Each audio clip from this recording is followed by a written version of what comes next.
Hello friends, welcome to the 25th and last lecture of GST. और आज हम बेटा पढ़ेंगे रिटर्न्स अंडर जीएसटी और इसको कंप्लीट भी हो जाएगा। ये बहुत सिंपल चैप्टर है और अगर मैं कहूं तो पूरा थियोरेटिकल है बेटा, इसमें समझाने जैसा कुछ नहीं है। बहुत ऐसी कम चीजें जो समझाने जैसी, मतलब कौन से रिटर्न्स फाइल होते हैं, कुछ रिटर्न के बारे में तो मैंने आपको बताया था। जीएसटीआर 1 अपलोड करना पड़ता है सप्लायर को, फिर वो 2A में दिखता है रिसिपिएंट के, फिर 3B फाइल होता है। ये सब मैंने जिक्र किए थे आपको, अगर याद होगा पढ़ाते पढ़ाते। अब आप समझ लीजिए कि वही चीजें हम लोग यहाँ अच्छे से ढंग से पढ़ जाए। एनुअल रिटर्न का बताया था, 31 दिसंबर लास्ट डेट रहती है ना। फर्स्ट रिटर्न, फाइनल रिटर्न, ये सारी चीजें।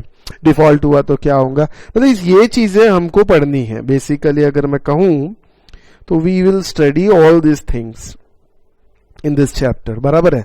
तो इंट्रोडक्शन है बेटा, कुछ सेक्शंस दिए हैं। अब आपकी जानकारी के लिए थोड़ा बता दूं, मैंने सेक्शन नंबर तो सब डाले हैं, लेकिन कौन कौन सी सेक्शन पढ़ना है। देखिए, ये सेक्शन पढ़ना है, ये सेक्शन नहीं पढ़ना है क्योंकि जीएसटीआर 2 की बात करता है, तो ये सेक्शन पढ़ना नहीं है। उसके बाद फर्निशिंग और ये जीएसटीआर 3 जो अभी एग्जिस्टेंस में ही नहीं है, ये भी नहीं पढ़ना है। फर्स्ट रिटर्न यस पढ़ना है। 41, 42, 43 ये हमको नहीं पढ़ना है, ये पढ़ना है, ये भी नहीं पढ़ना है।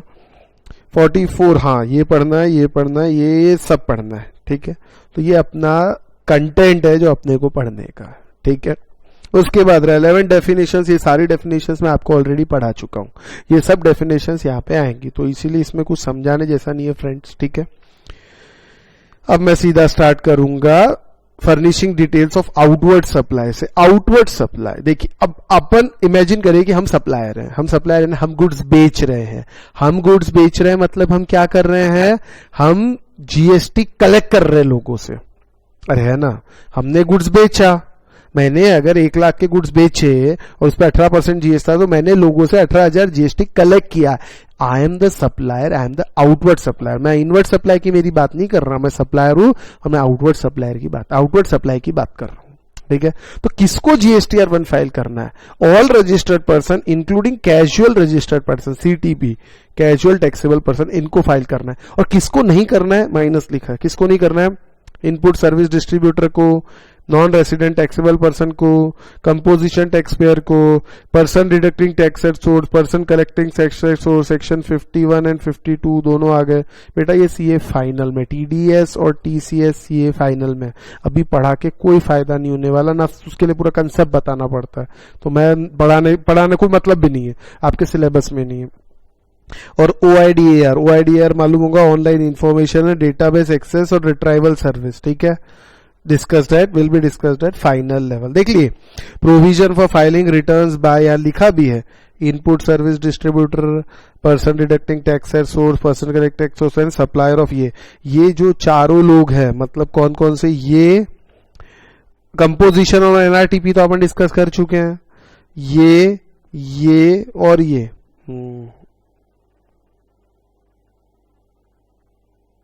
बराबर है ना। तो ये सब के कंसेप्ट अपन फाइनल लेवल में डिस्कस करेंगे, ठीक है।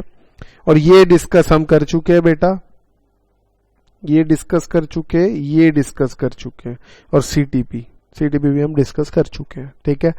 तो सबको जीएसटी फाइल करना है, सीटीपी को भी करना है इंक्लूडिंग, बट एनआरटीपी और कंपोजिशन अभी के लिए उतना समझ लो। और आईएसडी, आपका person deducting tax at source, person collect tax at source, और ओआईडीएआर वाले, इनको नहीं करना है। इनको मतलब जीएसटीआर 1 फाइल करने की आवश्यकता नहीं है, ठीक है।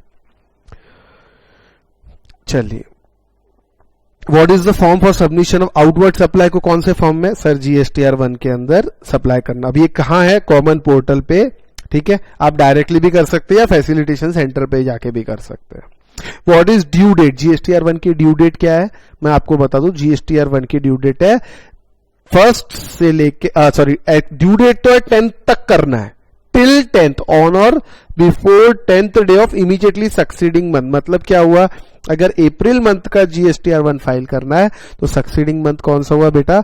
मई आपका सक्सीडिंग मंथ होता है, तो मई के 10th मई तक आपको करना है। मतलब अगर मैं बोलूं ऑन और बिफोर 10th मई, मतलब 1 मई से लेके 10th मई तक आप कभी भी भर सकते हो, लेकिन इसमें एक क्राइटेरिया है, आप 11th से लेके 15th तक नहीं भर सकते, 15th के बाद भर सकते, कोई प्रॉब्लम नहीं है, लेकिन 11th से 15th तक नहीं भर सकते क्योंकि जीएसटीआर 2A का टाइम आ जाता है, 2A में से सिलेक्ट करने का। वो बताया था मैंने, मेरे को याद है, आपको याद है तो ठीक, नहीं तो जाने देना, ठीक है। मतलब जो रिसिपिएंट है, अरे जीएसटीआर 1 में जो सप्लायर इनपुट डालेगा, जो डिटेल्स डालेगा, वो उसके 2 में ऑटो पॉपुलेटेड होगा कि नहीं होगा रिसिपिएंट के, और रिसिपिएंट के पास 11 से लेके 15 तारीख तक टाइम रहता अपना क्रेडिट फिक्स करने का, आईटीसी कौन सा लेना कौन सा नहीं, जो 3B में वो बताएगा।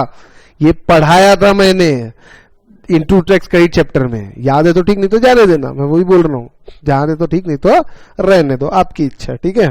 तो इसीलिए 10 तक दिया। फिर सर 11 से लेके 15 तक आप नहीं कर सकते सक्सीडिंग बन, यानी 11th मई से 15th मई तक मैं नहीं कर सकता जीएसटी 1 फाइल। फिर कब 16th के बाद फिर कर सकते, लेट फीस वगैरह लगेंगी, वो लेट हो जाओगे आप, ठीक है ना, तो आप नहीं कर सकते, लिखा है यहाँ पे। It may be noted that GST 1 cannot be filed during the period from 11th day to 15th day of month succeeding the tax period, नहीं कर सकते, ठीक है। और as a measure of easing the compliance requirement, ये इसका example दिया है, आप पढ़ सकते हैं। For small taxpayer, GST 1 has been allowed to be filed quarterly, छोटे टैक्स पेयर को सहूलियत दी है कि आप क्वार्टरली फाइल कर सकते हैं, लेकिन कौन से small tax payers with an aggregate annual turnover.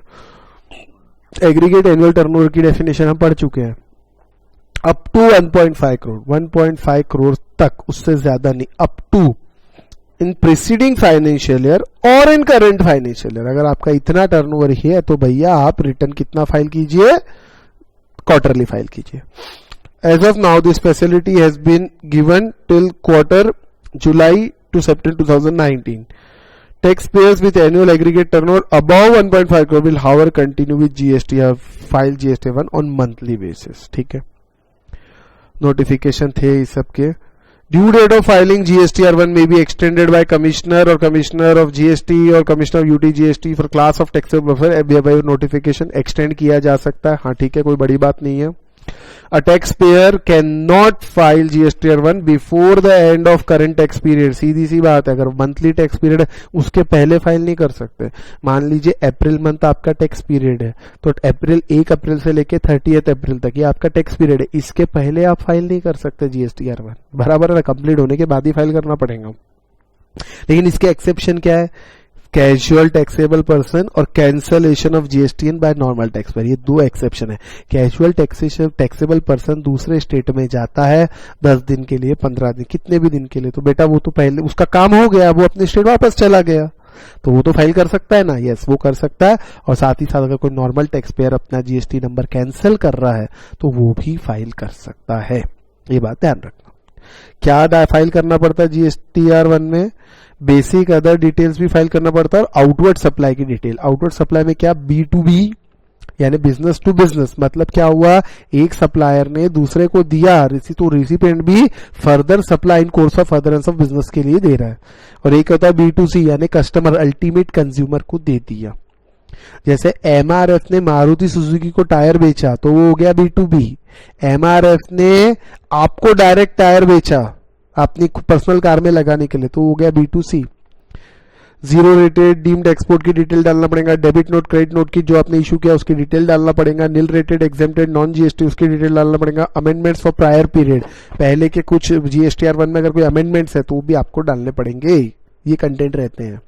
Other GSTN, legal name, trade name, aggregate turnover, tax period, HSN code, details of other document issued, advances receive या एडवांसेस एडजस्टेड, ये सब डालना पड़ता है।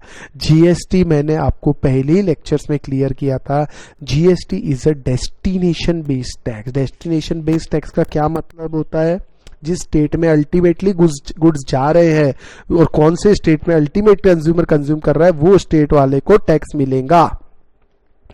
Hence, tax revenue is to be transferred to the state which is the place of supply for particular transaction. Since the place of supply is crucial for determining the share of every state in tax revenue. अब जिसका place of supply है उसको tax revenue मिलेगा, बराबर है ना। ये capture करता है information relating to place of supply, कहाँ जा रहा है भैया, बराबर है। कौन कौन सी डिटेल डालनी पड़ेगी आउटवर्ड सप्लाई की उसके बारे में लिखा है। इनवॉइस वाइज डिटेल डालनी पड़ती है। interstate and intrastate supplies made to registered person, interest rate supply made to unregistered person with invoice value exceeding 2.5 lakhs, मतलब इनवॉइस वाइज डिटेल डालनी पड़ेगी. कंसोलिडेटेड डिटेल किसकी डालनी पड़ती है? Intrastate supplies made to unregistered person for each rate of tax. Interstate supply made to unregistered person value up to rupees 2.5 lakh for each rate of tax separately for each state. Debit and credit notes issued during the month for invoices issued previously. Sir नहीं समझाना, ये कोई बात नहीं, ये मैं already पढ़ा चुका हूं. 2.5 लाख वाला क्राइटेरिया मैंने एक चार्ट भी बनाया था, जरा फिर से देख लो. आउटवर्ड टैक्सेबल सप्लाई दो चीज होती है, एक होती है B2B सप्लाईज, एक होती है B2C सप्लाईज. वो जो बड़बड़ किया अभी वो यहाँ पे लिखा हुआ है, तो सिर्फ ये भी देखो तो चलेगा. तो सर वो काय के लिए बड़बड़ किया, ठीक है ना. ये मैं चार्ट आपको ऑलरेडी बनवा चुका हूं, आप अपने बुक्स छान लेना. अगर B2B सप्लाई है बिजनेस टू बिजनेस, तो इंटरस्टेट कर के इंट्रास्टेट कर, एक एक इनवॉइस वाइज डिटेल हर सप्लाई का तुमको GSTR1 में अपलोड करना पड़ेगा. काम खत्म. अगर B2C है और B2C में अगर इंट्रास्टेट कर रहे हो, इंट्रास्टेट, तो कंसोलिडेटेड डिटेल डालना पड़ेगा सबकी टोटल मार के, कोई प्रॉब्लम नहीं है. लेकिन अगर इंटरस्टेट कर रहे हो तो दो चीज देखना, इनवॉइसेस अगर 2.5 लाख से ज्यादा की है इंडिविजुअल इनवॉइस, तो इनवॉइस वाइज डिटेल डालना पड़ेगा. और इनवॉइसेस अगर लेस देन 2.5 लाख की है तो स्टेट वाइज कंसोलिडेटेड डिटेल डालना है. स्टेट वाइज मतलब महाराष्ट्र के इतने कंसोलिडेट कर दो, यूपी के इतने, एमपी के इतने, ऐसे कंसोलिडेट कर दो अगर 2.5 लाख से कम के है तो इनवॉइसेस. ठीक है, फिर से एक बार जरा यहां पे आएंगे. B2B मतलब और B2C मतलब यहां पे लिखा हुआ है, वो मैं नहीं पढ़ा रहा. हाँ ये नहीं, हाँ ये देखिए,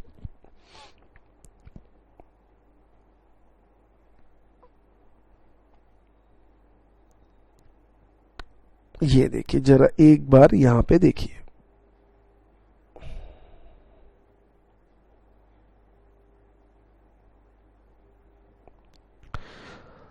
इनवॉइस वाइज डिटेल, इंटरस्टेट का तो मैंने आपको बताया, अगर interstate supplies made to unregistered persons with invoice value exceeding 2.5 lakh, तो अनरजिस्टर्ड को दिया तो वो करना ही पड़ेगा. और interstate supplies made to unregistered person invoice value up to 2.5 lakh से कम है for each rate of tax separately, each state का सेपरेटली आपको डालना, लेकिन कंसोलिडेटेड डाल सकते हैं. ठीक है, ये वैसा आपको पूरा दिया हुआ था. B2B क्या होता है, B2B सप्लाई क्या होता है आपको बताया. ये भी हो गया, हाँ ये 2.5 लाख हो गया. इनवॉइसेस, हाँ ये पॉइंट देखो, invoices can be uploaded any time during the tax period and not just at the time of filing return of filing of GSTR1. मतलब क्या हुआ इसका, अक्टूबर महीने के लिए टैक्स पेयर इनवॉइसेस कब अपलोड कर सकता है, from 1 October to 10 November. In case of late filing of GSTR1 invoices can be uploaded after 15 November. नहीं समझे सर, अभी आपने बोला था टैक्स पीरियड के पहले कैसे फाइल होगा GSTR1. हाँ मैंने यही बोला था. यहां मैं GSTR1 फाइल करने की बात नहीं कर रहा, चीज समझो, पॉइंट बड़ा काम का है बेटा, बहुत ही काम का पॉइंट है, ये इंपॉर्टेंट है. सर समझाइए, नहीं समझा, 2 मिनट. क्या लिखा है, GSTR1 फाइल नहीं कर रहा मैं GSTR1 में इनवॉइसेस अपलोड कर रहा हूं. तो आपको अगर बात मैं कर रहा हूं अक्टूबर महीने की, तो 1 अक्टूबर से 31 अक्टूबर तक के जितने इनवॉइसेस हैं ये आपको 1 नवंबर से लेके 10 नवंबर तक के बीच में अपना रिटर्न फाइल करना पड़ेगा. GSTR1 बराबर है, रिटर्न फाइल करना पड़ेगा टैक्स पीरियड कंप्लीट होने के बाद. लेकिन ये कहां लिखा है कि इनवॉइसेस अपलोड नहीं कर सकते. भैया अपलोड करके रख दो ना, GSTR1 एक साथ फाइल करेंगे बाद में. GSTR1 में सब इनवॉइस अपलोड, 1 इनवॉइस 2 इनवॉइस, इसके डिटेल्स अपलोड होते हैं, 1 2 2 3 3. तो मैं रोज के रोज भी कर सकता हूं, क्या प्रॉब्लम है. जैसे ही आया मैंने अपलोड कर दिया, एकदम से काम बचाने के लिए, एकदम से एक साथ काम बचाने के लिए मैंने अभी अपलोड कर दिया, मेरी मर्जी.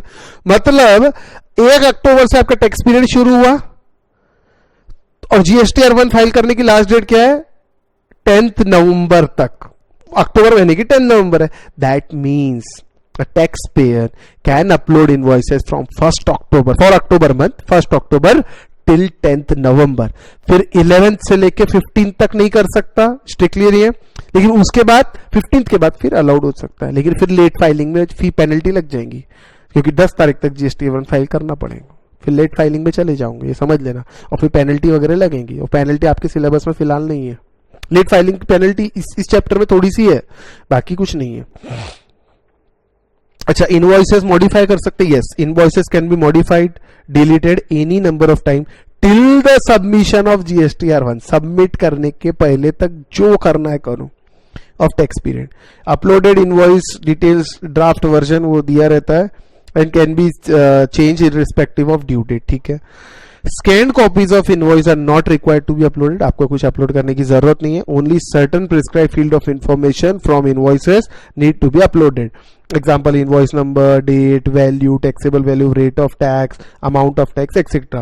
In this case, there is no consideration but the activity of supply in virtue of Schedule 1 of CGST Act. The taxable value have to be worked out as prescribed and uploaded. ठीक है, सब कोई काम के नहीं है. Description of each item in invoice need not to be uploaded. Only HSN code is in respect of supply of goods and accounting code in respect of supply of service is need to be filed. To be file नहीं, fed मैंने भरना पड़ेगा. Need to be feeded, feed करना पड़ेगा. Sorry. अब ये आपको बताया था, अब 1.5 करोड़ तक का टर्नओवर है तो HSN कोड डालने की जरूरत नहीं. प्रीसीडिंग फाइनेंशियल ईयर में 1.5 से 5 तक है तो 2 करोड़ 2 डिजिट डालने पड़ेंगे, और 5 से ज्यादा है तो 4 डिजिट आपको HSN कोड के लिखने पड़ेंगे. बराबर है. ये आपको पढ़ा चुका हूं. हाँ, communication of detail of GSTR1 to the recipient of supply. आपने गुड सप्लाई किए, अरे भैया ये सप्लायर है, ये रिसिपिएंट है, ये GSTR1 में जो फाइल करता है ये रिसिपिएंट के 2A में ऑटो पॉपुलेट होता है, मैंने बताया था, बस वही लिखा हुआ है. Detail of outward supply for the month furnished by supplier are communicated and made available electronically, जिसको बोलते हैं auto populated, to the respective recipients in part A of form GSTR 2A या form GSTR 4A in case of registered party opting for composition levy. Composition वाले के लिए वो form बदल के हो जाता है 4A. कंपोजिशन वाले को क्रेडिट मिलता क्या, नहीं मिलता ना, तो कोई काम का हुआ क्या फिर वो नहीं.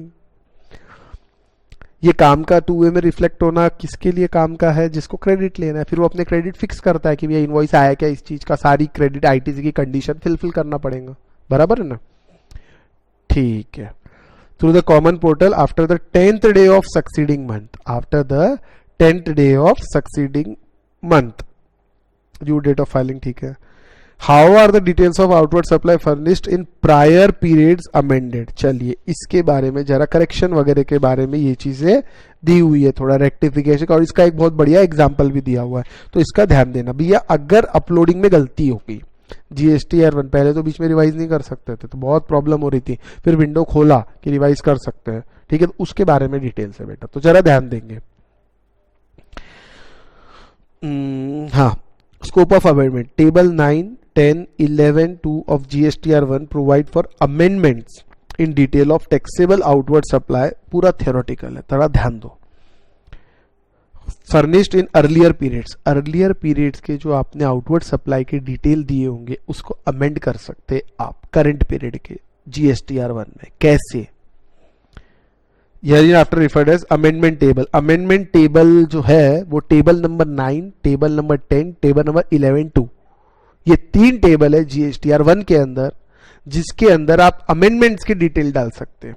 अर्लियर टैक्सेबल आउटवर्ड सप्लाई जो आपने किया उसके आप अमेंडमेंट के डिटेल्स डाल सकते हैं, और साथ ही साथ details of original debit note. अब देखिए इनवॉइस में अमेंडमेंट कैसे कर सकते हैं आप, क्या नया इनवॉइस बना सकते हैं क्या? नहीं सर, आप इनवॉइस में अमेंडमेंट नहीं होता. इनवॉइस में क्या होता है, डेबिट नोट क्रेडिट नोट बनता है. ठीक है, तो details of debit notes, credit notes, refund vouchers, ये सब आपको पढ़ाया हुआ है. ठीक है, issued by tax payer in current tax period and also the revision in debit notes, credit notes, refund voucher of in the earlier tax period. चीज समझना, दोनों चीज डाल दी. देखिए अब मैं आपको एक चीज तरीके से समझाता हूं. अप्रैल, मई, ये 2 महीने नहीं, अप्रैल एक ही महीना लेता हूं फिलहाल, अप्रैल, और अभी मैं अगस्त में हूं। कुछ अप्रैल में का, अप्रैल मंथ का बिल था, ठीक है, इसका GSTR फाइल हो चुका है। इसके इनवॉइसेस के अंदर चेंजेस मैंने अगस्त में किए, इसके इनवॉइस में चेंज मैंने कब किए? अगस्त के अंदर किए। तो अगस्त के टैक्स पीरियड के अंदर जो भी अगस्त में डेबिट नोट इशू किया, क्रेडिट नोट इशू किया, रिफंड वाउचर इशू किया, कौन से पीरियड के लिए? अप्रैल के लिए, तो ये अगस्त के रिटर्न में डालना पड़ेगा। साथ ही साथ हो सकता है मैंने जून महीने में कुछ डेबिट नोट इशू किए होंगे, क्रेडिट नोट इशू किए होंगे और रिफंड वाउचर इशू किए होंगे, है ना? तो इनके अंदर भी अगर कोई गलती रह गई तो वो भी गलती अगस्त में अगर पता चलती है तो आप रिवाइज कर सकते हैं। यानी revision of invoices via debit note, credit note, refund vouchers, और revision of debit note, credit note और refund voucher issued in earlier period. चीज समझे? दोनों चीजें आ गई। ऑर्डिनरी अमेंडमेंट टेबल में होता क्या है देखो, supplier is required to give details of original invoice number, जो भैया तूने उस समय इशू किया था, पर्टिकुलर्स जो तूने गलत डाला था, wrongly entered in GSTR1 in earlier months and now sought to be amended. मतलब पहले क्या डाला था, अब क्या डालना चाहता है तू। अरे कौन से मंथ का तेरा इनवॉइस था, वो इनवॉइस नंबर डाल जिसमें तू चेंज करना चाहता है। उसके बाद क्या चेंज करना चाहता, पहले क्या गलती किया था और अब क्या चेंज करना चाहता है, वो दोनों चीज बता। However, it may happen that supplier altogether forget to include the entire original invoice while furnishing GSTR1 for particular month। क्या ऐसा हो सकता है कि एक इनवॉइस ही अपलोड करना भूल गया? यस, ऐसा भी हो सकता है। ये तो इनवॉइस में गलती, मतलब इनवॉइस अपलोड किया था उसके अंदर गलती निकल रही है।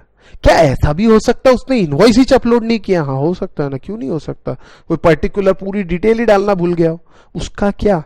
In such cases also, he would be required to show the details of said missing invoice which was issued in earlier month in the amendment table only. As such type of error would also be regarded as data entry error। ठीक है, ये तो आपको मालूम है। चलिए ठीक है, अब आते हैं रेक्टिफिकेशन ऑफ एरर्स पे और उसके बाद आएंगे टाइम लिमिट और उसका एग्जाम्पल देख के ये पार्ट हमारा कंप्लीट हो जाएगा। अब मैं आता हूँ रेक्टिफिकेशन ऑफ एरर्स पे। If the supplier discovers any error, omission, he shall rectify the same in the tax period during which such error, omission is noticed, and pay the tax interest. Interest देना पड़ेगा 18%, if any, in case of short payment in return to be furnished for such tax period। short payment रहा तो ही, ज्यादा payment कर दिया तो कोई problem नहीं है, फिर क्रेडिट मिल जाता है। A supplier discover mistake in details of invoice furnished in GST1 for the month of August in October can rectify the mistake in GSTR1 for the month of October। सीधी सीधी बात। Time limit, अरे कितने दिन तक rectify करते रहोगे? हमेशा करते रहोगे का? नहीं, टाइम लिमिट है। Suppose for some reason supplier could not make correction at the time of filing GSTR1 for the month of October, ये इसी की बात कर रहा हूं, then he can make such amendment in subsequent period। However, maximum time limit within which amendment is permissible is earlier of following date। क्या है? Date of filing monthly return under section 39 for the month of September following the end of the financial year in which such details pertain। मैं अगर 1920 financial year की बात कर रहा तो सितंबर month का एंड कब होता है? 20 अक्टूबर को। सितंबर मंथ का एंड मतलब सितंबर मंथ के रिटर्न कब तक फाइल हो? 20 अक्टूबर। और due date of filing annual return क्या है? 31 December, whichever is earlier. ये पहले भी कहीं तो भी आया था, हाँ बस वही चीज है, विच एवर इज अर्लियर। और तुमने अगर होशियारी बता के 31 जुलाई को ही रिटर्न भर दिए तो गए, फिर ये दोनों में से क्या अर्लियर हो जाएंगी? ये, यानी इस डेट तक आप रेक्टिफाई कर सकते हो। अब इसी का एग्जाम्पल बना के यहाँ पे दिया हुआ है, अब इसको जरा ध्यान देना, ये इंपॉर्टेंट है बेटा। GSTR1 needs to be filed even if there is no business activity, nil act, कुछ भी एक्टिविटी नहीं है तो नील का रिटर्न डालो, लेकिन डालना पड़ेगा, नहीं तो पेनल्टी लगेगी। Taxpayer opting for voluntary cancellation of GST has to file GSTR1 for active period। In case where taxpayer has been converted from normal to composition, GSTR1 will be available for filing only for period during which taxpayer was registered as normal taxpayer। GSTR1 for the said period, even if filed with delay, would be would accept invoices for period prior to conversion. यानी जब तक आप normal scheme के हो तब तक आप conversion होने के पहले तक के सारे इनवॉइसेस के डिटेल आप फाइल कर सकते हैं, उसके बाद के डिटेल एक्सेप्ट नहीं किए जाएंगे, लेकिन तब तक के डिटेल आप भले ही लेट फाइल करो तो भी एक्सेप्ट किए जाएंगे। आई बात समझ में? मतलब कंपोजिशन में कन्वर्ट होने के पहले तक के जितने इनवॉइसेस है वो एक्सेप्ट किए जाएंगे, उसके बाद के नहीं। ठीक है, ये आपका हो गया जीएसटीआर 1 के बारे में। अब आऊंगा मैं जीएसटीआर 2A के बारे में भी आपको बताया। अब आएंगे जीएसटीआर 3B के ऊपर। ठीक है, 3B थोड़ा सा है, फिर 4 है बेटा, बराबर है ना। चलिए तो स्टार्ट करते हैं। अब हम आते हैं दोस्तों furnishing of returns under section 39। इसके अंदर हम बात करेंगे जीएसटीआर 3B, वैसे 3 तो है नहीं प्रैक्टिस में, 3B की बात करेंगे, जीएसटीआर 4 की बात करेंगे जो कंपोजिशन वालों को भरना पड़ता है। उसके बाद हम बात करेंगे जीएसटीआर 5 की, बराबर है, जो इनको भरना पड़ता है, क्या नाम है अपने ये नॉन रेसिडेंट टैक्सेबल पर्सन को। और उसके बाद थोड़ा रेक्टिफिकेशन ऑफ एरर्स की बात करके फिर अदर रिटर्न्स पे आएंगे। ठीक है, जरा ध्यान देना, बहुत आसान है, प्योर थेरोटिकल पार्ट है बेटा, इसमें समझाने जैसा कुछ भी नहीं है ना। समझ लो जो पिछले 9 लेक्चर्स चैप्टर्स में पढ़ा है उसका निचोड़ सब आपको रिटर्न फॉर्म में देना, और डेट्स दी हुई है। ठीक है ना। Section 39(1) prescribes a monthly return in form GSTR 3 for every registered person other than input service distribution, NRTP, composition, person deducting tax sets और person collecting tax sets, वही सारे जो GSTR 1 जिनको फाइल करना कंपलसरी नहीं है। GSTR 3 is to be filed 20th day of month succeeding the relevant calendar month। यानी अगर अप्रैल का फाइल करना है तो 20th of next month यानी 20th मई तक। लेकिन फिलहाल सबसे important, however filing of GSTR has been deferred by GST council, रोक दिया, फिलहाल मत करो भैया। तो उसके जगह क्या, currently return in form GSTR 3B is being notified is monthly return to be filed by registered person who is required to file GSTR 3। जो आदमी को जीएसटीआर 3 रिक्वायरमेंट है, आप जीएसटीआर 3 तो डिफर किया हुआ है फिलहाल, तो आप जीएसटीआर 3B फाइल कीजिए। प्रेजेंटली जीएसटीआर 3B एग्जिस्टेंस में, इसका मतलब due date of filing GSTR 3B क्या हुई, 20th day of month succeeding the relevant month. यानी अप्रैल की बात करें तो 20th में, मई की बात करें 20th जून, जून की बात करें 20th जुलाई। आई बात समझ में? It can be submitted electronically through common portal either directly or through notified facilitation center. It is a simple return containing summary of outward supplies, inward supply liable to reverse charge, eligible ITC, payment of tax, etc. ये सब चीजें उसमें डालनी पड़ती है। Thus GSTR 3B does not require invoice wise data of outward supply।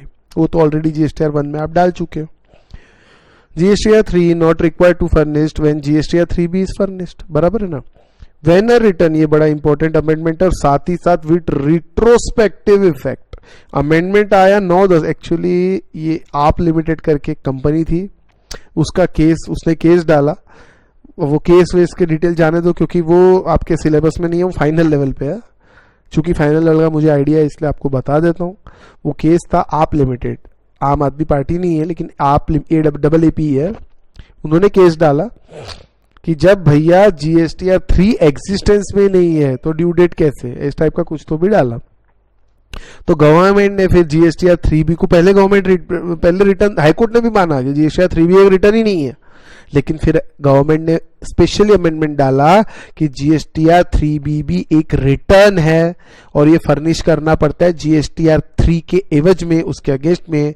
और ये notification डाला कि भैया जो आदमी को जीएसटीआर 3B, जो आदमी फर्निश कर देगा return in form GSTR 3B, उसको जीएसटीआर 3 फर्निश की कोई जरूरत नहीं है। ऐसा नोटिफिकेशन आया 9/10/2019 को, एंड रिसेंटली, और साथ ही साथ विद रिट्रोस्पेक्टिव इफेक्ट फ्रॉम 1/7/2017 ने जब से जीएसटी एप्लीकेबल हुआ तब से रिट्रोस्पेक्टिव इफेक्ट से नोटिफिकेशन लाया।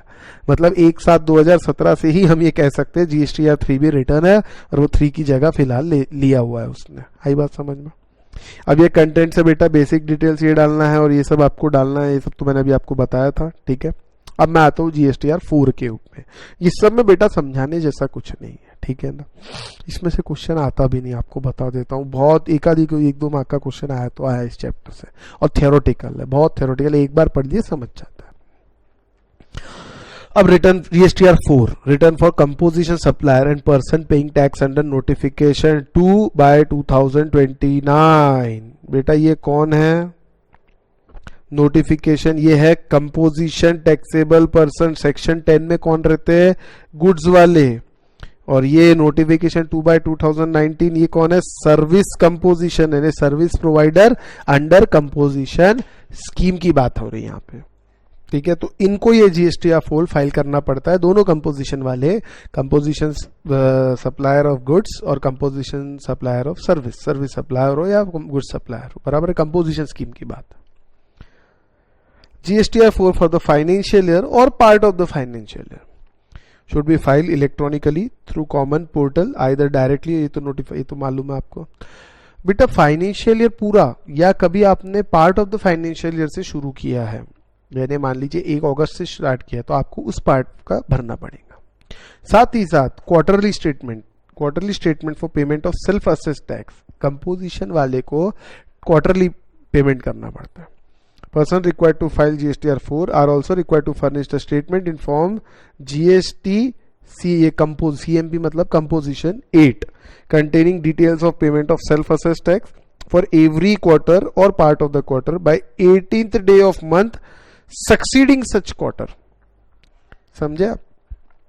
एक फॉर्म है GSTR CMP 8 जिसके अंदर आपको डिटेल डालनी पड़ती है सेल्फ असेस टैक्स जो आपने पे किया।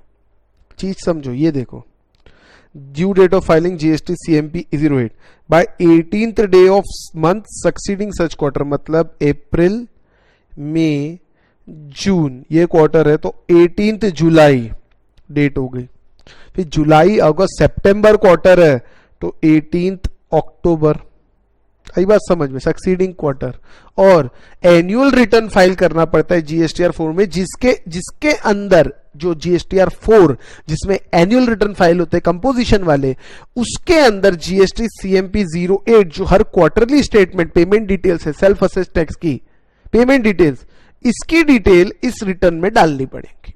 और ये डिटेल्स जो जीएसटी कंपोजिशन 08 इसके अंदर आपको हर क्वार्टरली ये फाइल करना पड़ेगा। क्वार्टरली आपको पेमेंट करना है और वो क्वार्टरली जैसे अप्रैल से लेके जून का जो क्वार्टर है उसके 18th of the month succeeding such quarter, बराबर। और ये एनुअल रिटर्न कब तक फाइल कर सकते हैं? 30th day of April following the end of the financial year, यानी 31 मार्च को अगर फाइनेंशियल ईयर एंड हो रहा है तो 31 मार्च 2020 से समझ लीजिए, तो 30th अप्रैल 2020 तक आपको एनुअल रिटर्न कंपोजिशन वाले को फाइल करना पड़ेगा जीएसटीआर 4 के अंदर। आई बात समझ में? Auto population of inward supply, बराबर है, जैसे 2A के अंदर जीएसटीआर 1 जो लोग फाइल करते हैं वो 2A में रिफ्लेक्ट होता है, वैसे ही कंपोजिशन वाले के लिए जीएसटीआर 1 जो लोग फाइल करते हैं वो 4A में रिफ्लेक्ट होगा, बराबर है। आप देख सकते हैं, लेकिन उसका कुछ फायदा नहीं है ना, क्रेडिट तो मिलना नहीं है। जीएसटीआर 4 के कंटेंट्स यहाँ लिखे हुए, ये आप पढ़ सकते हो, इसमें से समझाने जैसा कुछ नहीं है, ठीक है। चलिए, ये कंटेंट्स हो गए जीएसटीआर 4 के। अब आगे चलेंगे, consolidated details of outward supply, consolidated details of outward supply, composition tax player, ये तो इनवर्ड सप्लाई की बात हो गई। अब कंपोजिशन वाले जो आउटवर्ड सप्लाई करते हैं उनका क्या? And person paying tax under notification, देखिए नोटिफिकेशन का मतलब service provider under composition scheme, ये ध्यान रखना आपको। Are neither entitle for any ITC, उनको आईटीसी नहीं मिलता, nor entitle to pass any ITC to its customer, ना वो जीएसटी का क्रेडिट ले सकते हैं, ना बिल में जीएसटी लगा के दूसरे को बिल दे सकते हैं, ठीक है, ये आपको मालूम है। Therefore composition taxpayers and notification 2/2019 वाले are required to provide consolidated detail of outward supply in GSTR 4। तुमने जितना आउटवर्ड सप्लाई किया उसका एक टोटल मार दो, consolidated and not invoice wise. जैसे मान लीजिए 100 इनवॉइस बने, कोई 10,000 का, कोई 20,000, कोई 5,000 का, तो उसकी टोटल मार के जीएसटीआर 4 के टेबल 6 के अंदर डाल दे, ठीक है। However, details of interstate and intrastate supplies received from registered or unregistered person are to be provided invoice wise। भैया composition taxable person inward supply intrastate भी ले सकता है, इंटरस्टेट भी ले सकता है, लेकिन composition taxable person outward supply सिर्फ इंट्रा स्टेट कर सकता है, इंटर स्टेट नहीं कर सकता, ये बात ध्यान रखना। आई बात समझ में? अब तो ये अगर ये हाँ इनवर्ड सप्लाई की तो दोनों इनवॉइस वाइज डिटेल देनी पड़ेगी। टैक्स लायबिलिटी वो तो 1% रहता है बेटा। इलेक्ट्रॉनिक कैश लेजर, कैश में पेमेंट करोगे इलेक्ट्रॉनिक कैश लेजर में आएगा, फिर electronic cash laser debit, government account credit, simple, ये बताया हुआ है आपको। आर नॉट एलिजिबल आईटीसी, तो इनके लिए इलेक्ट्रॉनिक क्रेडिट लेजर का तो कोई काम ही नहीं है। इनकी लायबिलिटी दिखेंगी इलेक्ट्रॉनिक लायबिलिटी रजिस्टर में, तो कैसे डिस्चार्ज करेंगे? इलेक्ट्रॉनिक कैश लेजर को डेबिट करेंगे, बराबर है ना। Statement return for the period prior to opting for composition scheme, composition scheme के पहले के पीरियड का क्या, उसके तो रिटर्न डालने पड़ेंगे ना। यस, डालने पड़ेंगे, जरा इसके बारे में ध्यान देना।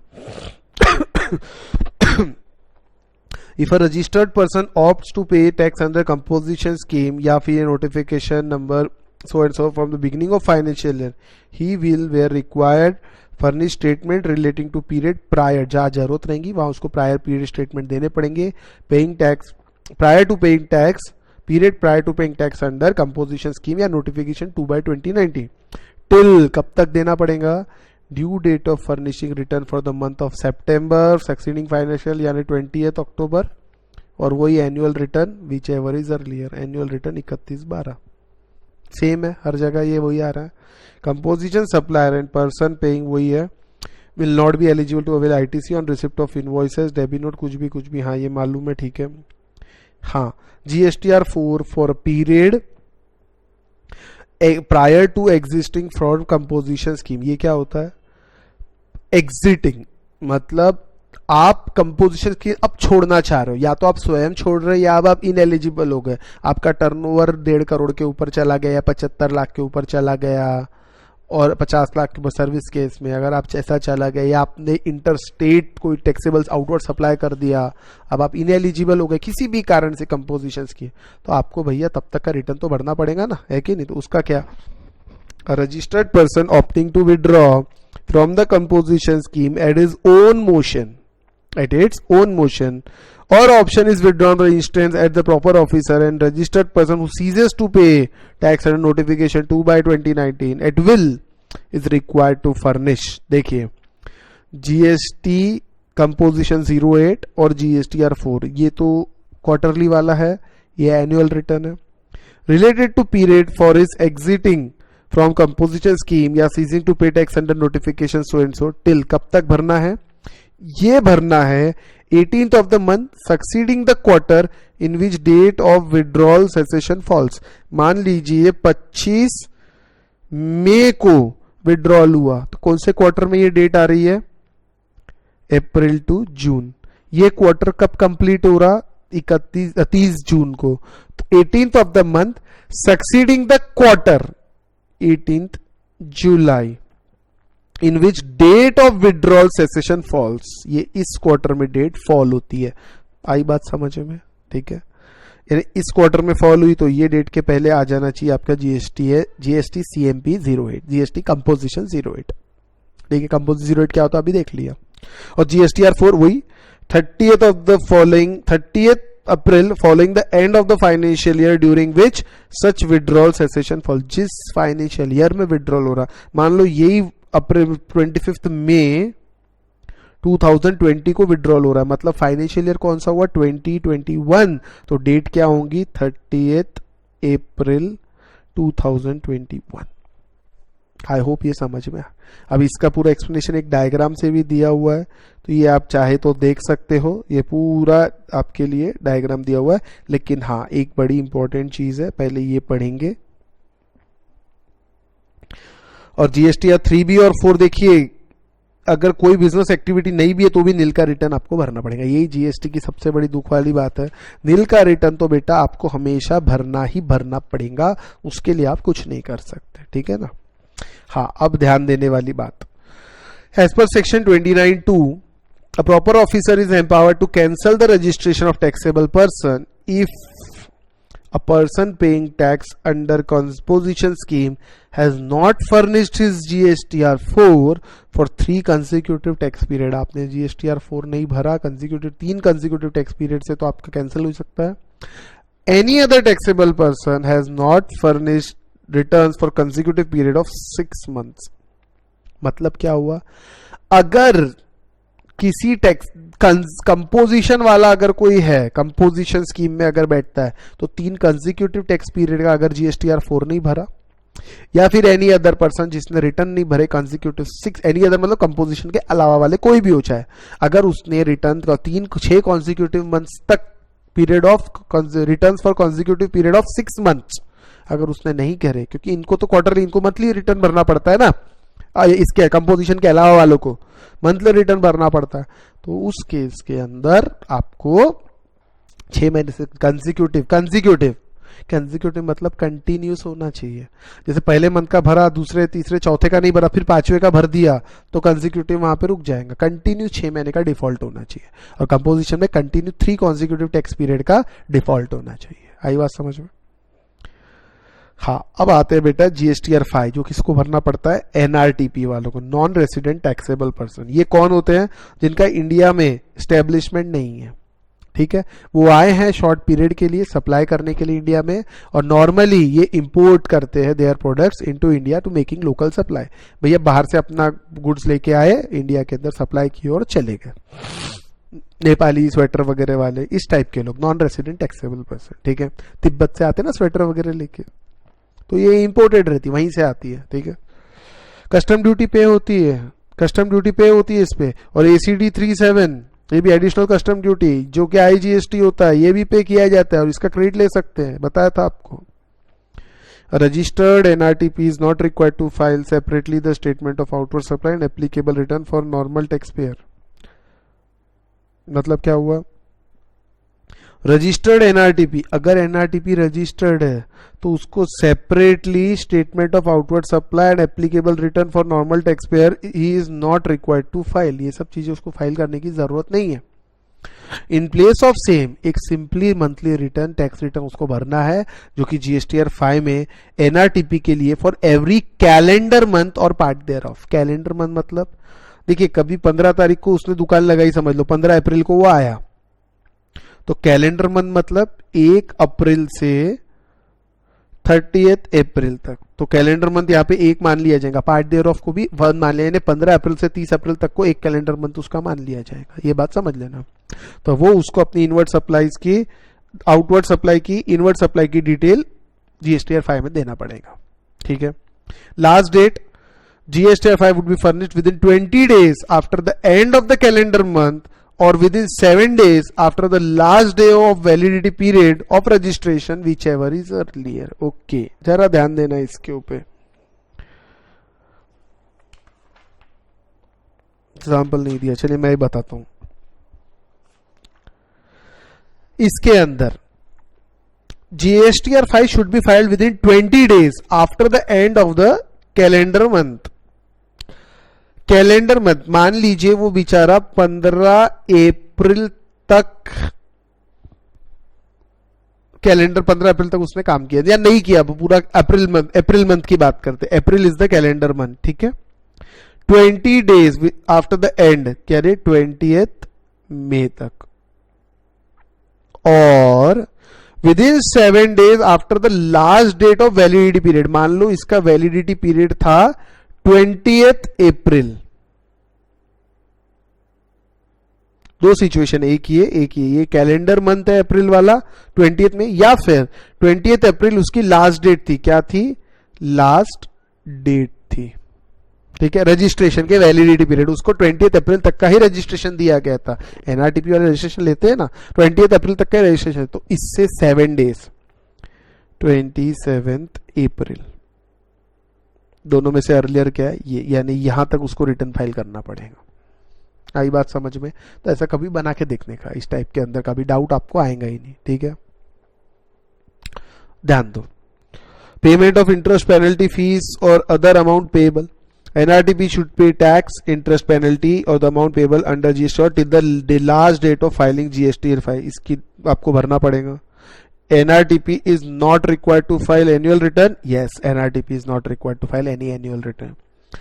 Due dates for payment of tax in respect of person required to file GSTR 3B and GSTR 5 are linked with due dates for filing such returns. That is, last date for filing returns are also due date for payment of tax in respect of person required to file such return. मतलब GSTR 3B 20th of the succeeding month, GSTR 5 की भी 20th of succeeding month.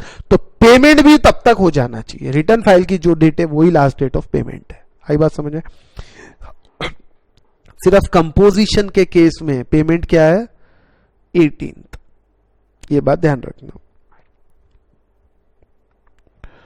हाँ, और NRTP या casual उनको advance deposit भी करना पड़ता है एस्टिमेटेड टैक्स लायबिलिटी का. ये भी इनके अंदर है. ठीक है, ये बात ध्यान में रखना.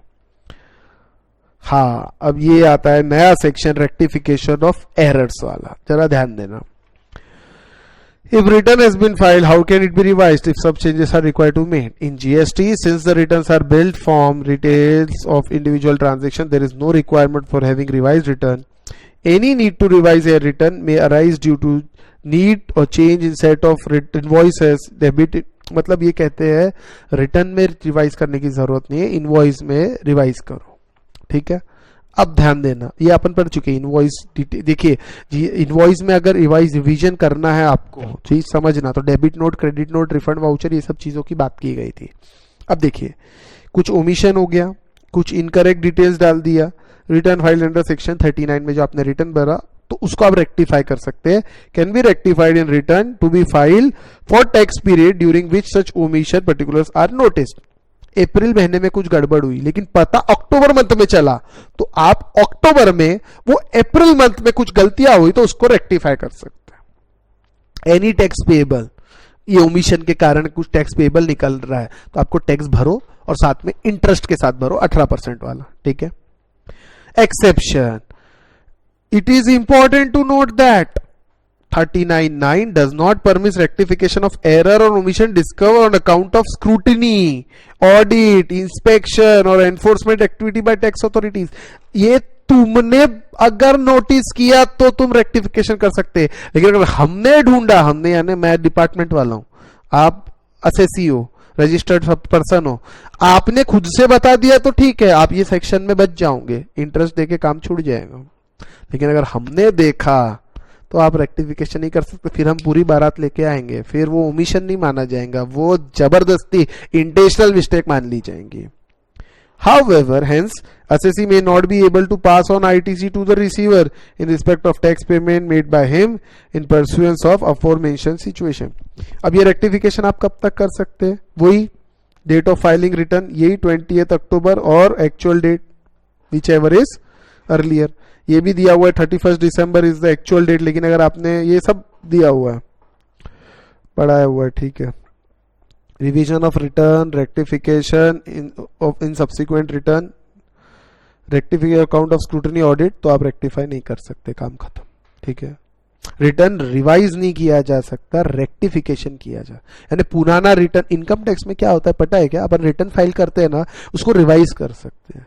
तो रिवाइज करने से क्या, पुराना रिटर्न गया, इनवैलिड हो जाता है, नया रिटर्न उसकी जगह ले लेता है. Steps into the shoes of new return, ऐसा कुछ तो भी रहता है. लेकिन इसमें ऐसा नहीं, रिवीजन तो अलाउड ही नहीं है भैया, रेक्टिफिकेशन अलाउड है. सब्सिक्वेंट रिटर्न में पुराने रिटर्न को ठीक करो नए रिटर्न में, पुराना रिटर्न भी वैलिड रहेगा, नया रिटर्न भी वैलिड रहेगा. लेकिन इनकम टैक्स में पुराना रिटर्न रिवाइज होता है ना, पुराना रिटर्न इनवैलिड हो गया, नया रिटर्न उसकी जगह ले लेता है.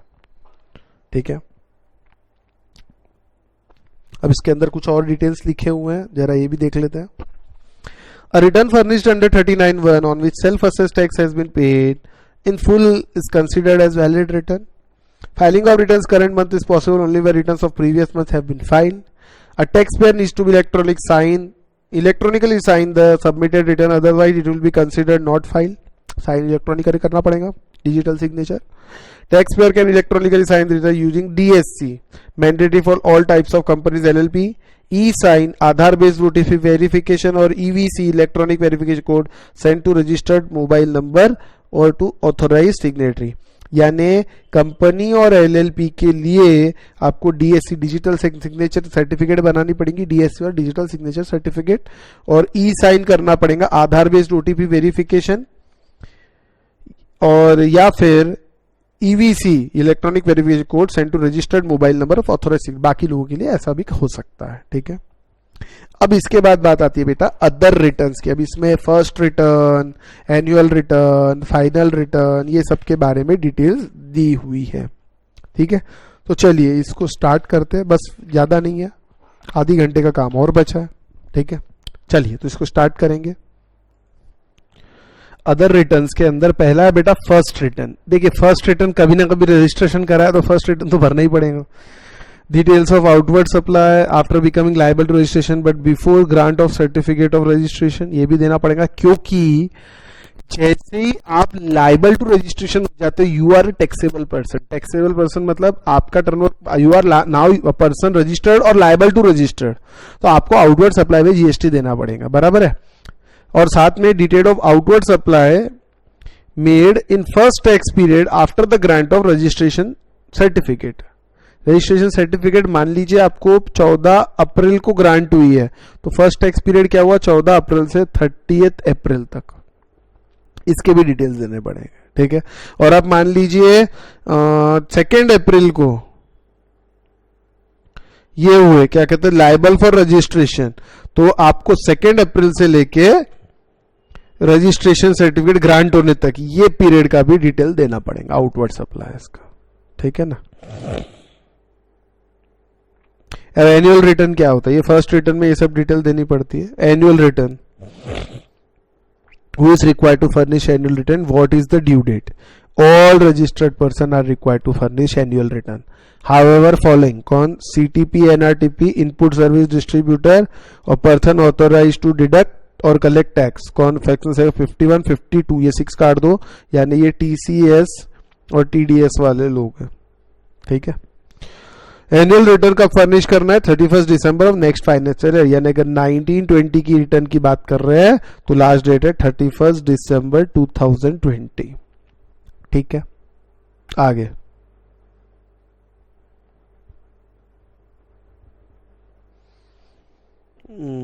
एक सेकेंड, ये नहीं आ रहा, जस्ट अ मिनट बेटा।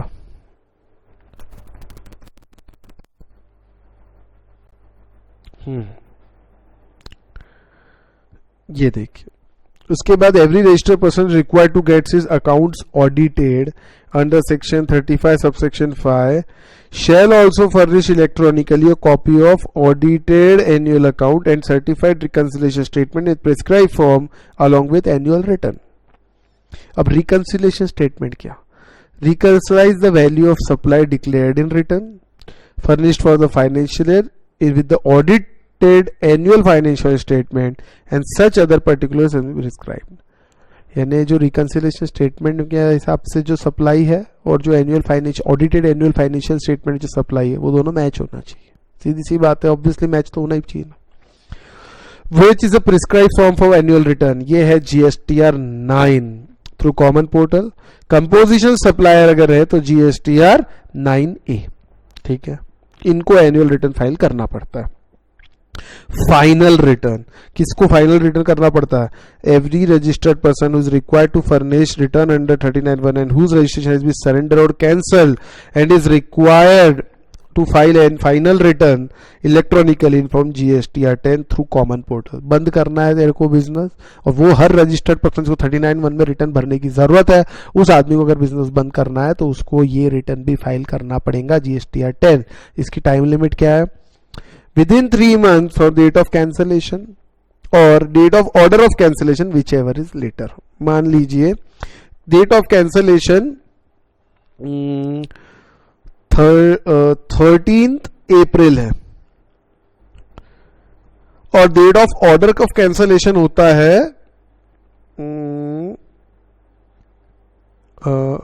समझ लीजिए 20th अप्रैल को, इस दिन ऑर्डर पास होता है। तो जो 3 months है वो इस डेट से भी गिनो, इस डेट से भी गिनो, तो इन दोनों में से लेटर कौन सी है, ये डेट, तो इससे 3 months, ये नहीं गिनेंगे, सॉरी ये नहीं गिनेंगे, इससे 3 months लेट 20th अप्रैल से लेटर, ठीक है। द 13th अप्रैल और 20th अप्रैल में जो भी लेटर है विच एवर लेटर, उससे 3 months तक आपकी टाइम लिमिट है फर्निशिंग ऑफ फाइनल रिटर्न की, ठीक है। Details of invert supplies person having unique identification number, इसके बारे में मैंने बताया था यूआईएन वाले, जो यूनिक आइडेंटिफिकेशन नंबर, जो यूनाइटेड नेशन वाले हैं, एम्बेसी वाले हैं, स्पेशल लोग हैं ना जो यूनिक आइडेंटिफिकेशन नंबर लेते, क्यों इनको जीएसटी रिफंड मिलता है, बराबर है ना। Such person shall furnished is issued for claiming refund of taxes paid on inward supply, उसका रिफंड लेने के लिए डिटेल्स ऑफ इनवर्ट सप्लाई इनको सब रिटर्न एक डालना पड़ेगा in form GSTR 11 along with application for such refund claim. अब इनको 3 दिन में रिफंड दे देते, इनको 3 दिन में दे देते। When UIN is issued for the purpose of other than refund of taxes pay, such person shall furnish detail of inward supply of taxable goods or services as may be required by proper officer in form GSTR 1। जैसा proper officer बोलेगा वैसा उसको करना पड़ेगा return के अलावा अगर कुछ होगा तो, ठीक है। अब एक और चीज, central government wide notification number 47/2019 has made filing of annual return for financial year this and financial year this optional for small taxpayer whose aggregate turnover in financial year does not exceed 2 crore and who have not filed the said return before the due date। यानी उसने return नहीं भरा है और साथ ही साथ उसका turnover 2 crore से कम है, तो भैया ये एनुअल रिटर्न भरने की जरूरत नहीं है, छोटे आदमी को बेनिफिट दे दिया। The said return shall be deemed to be furnished on the due date if it has not been furnished before due date, ठीक है। डिफॉल्ट डिले इन फर्निशिंग, अगर आप डिफॉल्ट कर देते हो तो क्या होगा उसके बारे में यहां पे लिखा हुआ है, जरा ध्यान देना।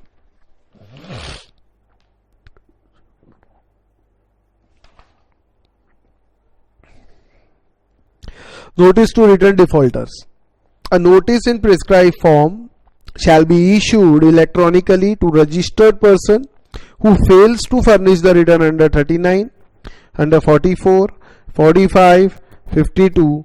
The notice would require the registered person to furnish the return within 15 days। 15 दिन में आपको रिटर्न फर्निश करना पड़ेगा। लेट फीस भी लगती है डिले अगर आप करते हो तो। Delay in filing any of the following by the respective due dates attract late fee. Statement of outward supply, returns या फाइनल रिटर्न, अगर आप ये लेट करते हो तो कितनी लेट फी लगेगी? 100 for every day during which self failure continuous, या 5000 विच एवर। इसका मतलब बताओ क्या है, अगर 50 दिन हो गए ना तो फिर करने का ही नहीं रिटर्न फाइल, यानी 50 दिन हो गए तो कितना हो गया फिर 5000, 60 दिन हो गया तो 6000 और 5000 विच एवर इज लोअर 5, यानी 50 दिन तक पेनल्टी बढ़ती है। उसके बाद 50-60 भले विच एवर इज लोअर है, लेकिन जैसे 60 दिन का डिफॉल्ट हो गया तो 60 इंटू 100 6000 और 5000 which ever is lower, what is lower 5000, यानी 50वें दिन के बाद पेनल्टी उससे ज्यादा, लेट फी सॉरी पेनल्टी नहीं, लेट फी इससे ज्यादा नहीं लगेगी, ठीक है। और registered person phase two file annual return, अगर एनुअल रिटर्न है तो वही 100 पर डे 0.25%, ये भारी पड़ सकता है। 0.25% turnover of registered person in the state which ever is lower, ये भारी पड़ सकता है, ठीक है। चलिए ये तो हो गया, बाकी late fee for registered person, ये सब CGST एक्ट की बात कर रहे हैं। हर SGST एक्ट के अंदर पेनल्टी अलग हो सकती है, लेकिन हमको वो नहीं पढ़ना, ये मैंने आपको पहले ही बोला। अब GST प्रैक्टिशनर कौन होता है? सीए होता है क्या? नहीं, गवर्नमेंट ऑथराइज करती है। जरा ध्यान देना बेटा, प्योर थ्योरेटिकल है, इसके ऊपर क्वेश्चन लेकिन आ सकता है, ठीक है। Section 48 provides for authorisation of eligible person. अब एलिजिबल पर्सन कौन, ये आगे देखेंगे। Act as approved GST practitioner, a registered person में authorise an approved GST person to furnish the information on his behalf to the government। मतलब मेरा business है, मेरे को GST नहीं समझता तो मैं GST प्रैक्टिशनर जो है उसको ऑथराइज करूंगा कि मेरे बिहाफ में मेरा रिटर्न वगैरह सब भर सकता है, ठीक है। The manner of approval of GSTPs, यानी GST practitioners, their eligibility condition, duties and obligation, manner and removal and other conditions relevant to their functioning have been prescribed in Rule 83 and 84 of CGST rules। GSTN provides separate user ID and password to GSTP, यानी GST practitioners, to enable him work on behalf of clients without asking for their user ID and password। बिना client के user ID password मांगे उनको एक separate user ID password दिया जाता है, यानी client से लेने की जरूरत नहीं। They can do all the work on behalf of taxpayers as allowed under GST law. A taxpayer may choose a different GSTP by simply unselecting the previous one and then choosing the new GSTP under portal. एक अगर आपको change करना है तो पहले को डिससिलेक्ट कर दो या अनसिलेक्ट कर दो, नए वाले को सिलेक्ट कर लो. Standardized formats of GST PCT 1, GST PCT 5 have been prescribed for making application for enrollment as GSTP. Certificate of enrollment, show cause notice for disqualification, order of rejection, application of enrollment, list of approved GSTPs, authorization letter, withdrawal, etc. A GSTP enrolled in any state or union territory shall be treated as enrolled in other states or union territory. किसी भी state में अगर आप enrol हो गए तो दूसरे state में भी आप एनरोल मान लिए जाओगे. और फॉर्म कौन से है? जीएसटी प्रैक्टिशनर 1, जीएसटी प्रैक्टिशनर 2, ये 5, ये 5 फॉर्म है. 1 2 3 4 5 स्टैंडर्डाइज फॉर्मेट है बकायदा सबके लिए. किस किस के लिए? Enrolment as GSTP, certificate of enrolment, show cause notice, order of rejection और लिस्ट ऑफ अप्रूव्ड जीएसटीपी और विड्रॉल. ये सारी चीजें इसके अंदर आ गई. एलिजिबिलिटी क्या है? इंडियन सिटीजन होना चाहिए, साउंड माइंड होना चाहिए, नॉट एडजुडिकेटेड इंसॉल्वेंट, दिवालिया नहीं होना चाहिए, not been convicted by competent court, कभी कोई कन्विक्शन नहीं होना चाहिए. ठीक है. Retired officer of commercial tax department of any state government या CBIC who during the service of government has worked in post not lower than rank of group B gazetted officer for period more than or equal to 2 years. इनमें से कोई भी एक condition. या enrolled as sale tax practitioner और tax return preparer under earlier indirect tax law for a period of not less than 5 year. देखिए tax return preparers, indirect tax law, sale tax practitioner, indirect tax law के अंदर पुराने वाले earlier indirect tax law 5 साल तक कम से कम ये काम होना चाहिए. या फिर has acquired any of the prescribe qualification mention below.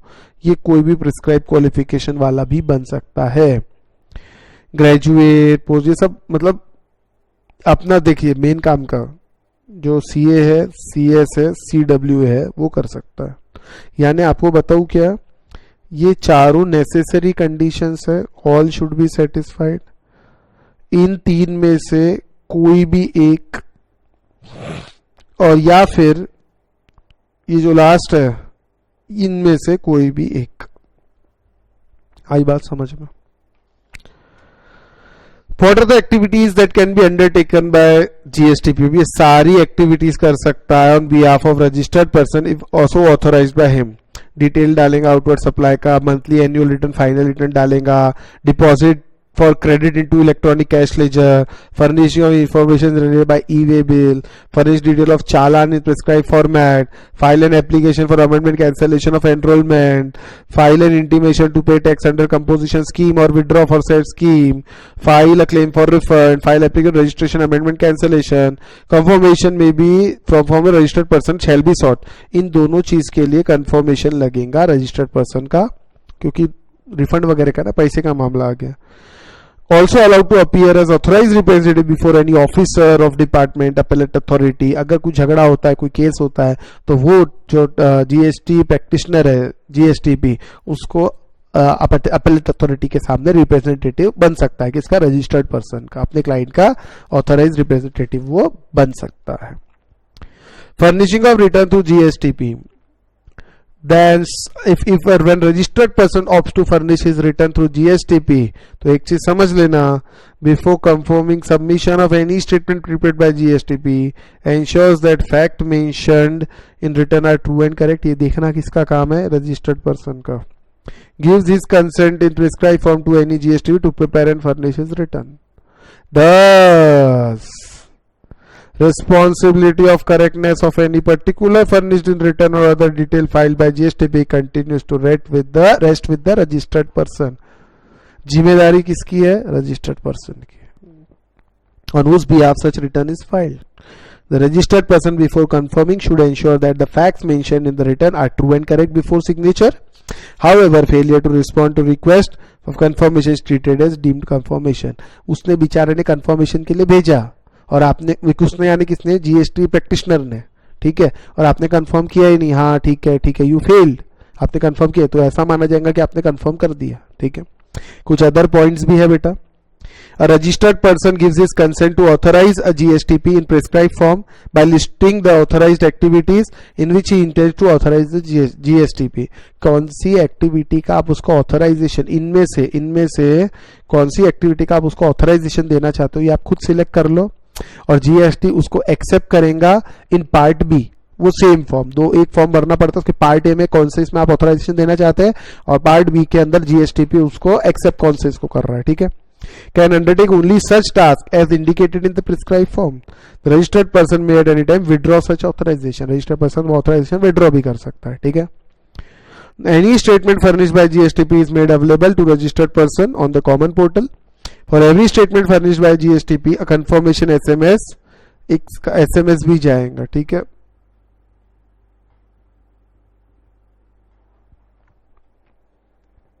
For every statement furnished by GSTP, a confirmation is sought from registered person over an email or SMS. ठीक है. GSTP should prepare all statement with due diligence and affix his digital signature on statement prepared by him or electronically verify using credentials.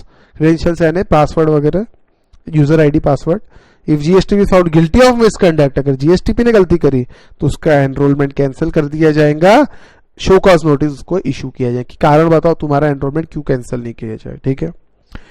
किसी को GSTP enrol करना है बेटा, अब ये 2-2 mark के क्वेश्चन आ सकते हैं. व्हाट इज द प्रोसीजर, इस टाइप के. ऐसा अगर बनाओगे एग्जाम में तो बहुत मजा आएगा, है ना. एप्लीकेशन देना है प्रिस्क्राइब फॉर्म में, may be made electronically through common portal. Application will be scrutinised and GSTP certificate will be granted. In case of application rejected, proper reason उसको देने पड़ेंगे, ठीक है. मतलब क्या हो रहा है, मेरे को जीएसटीपी बनना है और आप ऑफिसर हो, मैं आपको एप्लीकेशन करूंगा, आप मेरा एप्लीकेशन वकायदा देखोगे और अगर आपको पसंद आया तो रजिस्ट्रेशन मतलब ग्रांट करोगे प्रिस्क्राइब फॉर्म में मुझे जीएसटीपी बनने का. और अगर आपको रिजेक्ट कर दिया आपने मेरा एप्लीकेशन, तो रिजेक्ट किया तो फिर क्या होगा, आपको रीजन भी देने पड़ेंगे कि आपने क्यों रिजेक्ट किया. Enrolment was done remains valid till cancel. एक बार एनरोलमेंट हो गया तो जब तक कैंसिल नहीं होता तब तक वैलिड रहेगा, हर साल रिन्यूअल वाला काम नहीं है. No person enrolled as GSTP is eligible to remain enrolled unless he passes such examination conducted as such by periods of NACIN. अब ये सब डिटेल आपके काम का नहीं, इसको जाने दो, फाइनल लेवल की चीजें हैं. Any person, ये इंपॉर्टेंट है, who has been enrolled as GST by virtue of him being enrolled as sales tax practitioner या TRP under earlier indirect tax law can remain enrolled only for period of 30 months from the appointed date unless he passes the said examination within the said period of 30 months. अब कुछ tax return prepare cell tax practitioner earlier law के अंदर थे, enrolled थे, तो भैया ऐसा नहीं कि उनको एग्जाम पास नहीं करनी, उनको भी एग्जाम पास करनी पड़ेगी. लेकिन अभी तो हम उनको रजिस्ट्रेशन दे रहे हैं, लेकिन उनको 30 मंथ्स में, 30 मंथ्स यानी करीब करीब हो गए 2.5 साल में उनको एग्जाम पास करनी पड़ेगी, ये ध्यान में रखना, ठीक है. नहीं तो कैंसिल हो जाएगा उनका. अब हाँ, अब ये समरी दी हुई है बेटा पूरा इस चैप्टर की, ये समरी आप खुद पढ़ सकते हो, और एक ये पूरा टेबल बना है कौन सा रिटर्न कहाँ यूज होता है, ठीक है ना. और इसके बाद सेड सॉल्व क्वेश्चन है, ये दोनों भी आपके लिए है. ये सॉल्व क्वेश्चन आप पढ़ लीजिए, बहुत सिंपल है, ठीक है. तो यहाँ पे बेटा एक सिंपल सा चैप्टर था हमारा रिटर्न, ये कंप्लीट हो गया करीब 1 घंटे के अंदर, मैंने आपको पहले ही बोला था. तो यहाँ बेटा हमारा जीएसटी का पोर्शन कंप्लीट होता है. अब एक इंपॉर्टेंट अनाउंसमेंट, जरा बात ध्यान देना. आप लोगों का जो मुझे देख रहे हैं पेन ड्राइव में या लाइव क्लास वाले मेरे बच्चे, तो स्टूडेंट्स फ्रेंड्स, बेटा आपका अटेम्प्ट नवंबर 2020 है, बराबर है. नवंबर 2020 अटेम्प्ट के लिए ऑल नोटिफिकेशंस या सर्क्यूलर्स अप टू 30th अप्रैल 2020 ये एप्लीकेबल है, बराबर है. और जो आपकी के जो पेन ड्राइव क्लासेस हुई है या जो मैं आपको वीडियोस दिए हैं, पीडी वीडियोस, या फिर मैं आपको बोलूं तो आपके नोट्स, ये सब कुछ 31 अक्टूबर 2019 तक अपडेटेड है. यानी जो आपको नॉलेज दिया गया है वो ये है, और जो नॉलेज देना बाकी है वो ये है 1/11/2019 से 30/4/2020. इसके अंदर जो भी नोटिफिकेशन, वैसे बहुत कम है, बता देता हूँ, नोटिफिकेशन सर्कुलर्स जो भी आपको एप्लीकेबल है वो आपको पढ़ाना बाकी है। अब इसके लिए एक अलग से लेक्चर दिया जाएगा। सर अभी क्यों नहीं, बताता हूँ बेटा। मुझे पता है कौन से क्या क्या अपडेट्स हुए हैं, लेकिन प्रॉब्लम ये है कि इंस्टीट्यूट कौन से अपडेट्स कंसीडर करती है नवंबर के लिए, ये देखना पड़ता है। बराबर है, क्योंकि क्या होता है कई बार अगर मैं सारे अपडेट आपको पढ़ा दूं और इंस्टीट्यूट ने वो अमेंडमेंट को कंसीडर ही नहीं किया नवंबर के लिए, या इंटर लेवल पे नहीं किया, फाइनल लेवल पे किया, तो आपको अननेसेसरी प्रॉब्लम हो जाएंगी। आप अपडेट्स पढ़ के जाओगे और एग्जाम में क्वेश्चन आया जबकि आपको अपडेटेड सॉल्व नहीं करना है, ऐसा भी हो सकता है। तो दैट्स वाई कुछ ही दिनों में, एक आध 2 हफ्ते में सीए इंस्टीट्यूट आरटीपी देंगी नवंबर अटेम्प्ट की, उसके अंदर या साथ में लिखती है statutory updates relevant for November 2020 attempt, GST के भी और डायरेक्ट टैक्स के भी। डायरेक्ट टैक्स में बता देता हूं कोई चेंज नहीं है, थोड़ा बहुत है, 7.5% टीडीएस का रेट हुआ है, ऐसा कुछ तो भी है। लेकिन समस्या ये है कि ये अपडेट जो मैं कह रहा हूं आपको, जैसे 7.5% टीडीएस का रेट जहां 10% था उसको 7.5% किया है, ठीक है, ये मुझे पता है। लेकिन क्या ये अपडेट इंटर लेवल पे एप्लीकेबल है क्या, ये पता करना पड़ेगा। तो ये पता कैसे चलेगा, आरटीपी आएंगी जब, और साथ ही साथ इंस्टीट्यूट एक नोटिफिकेशन लाती है बेटा statutory updates relevant for November attempt.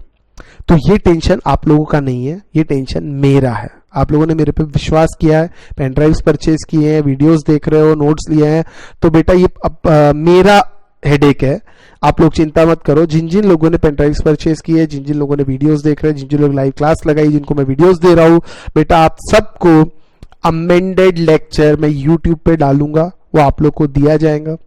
साथ ही साथ पूरी आरटीपी सॉल्व कराना मेरा काम है।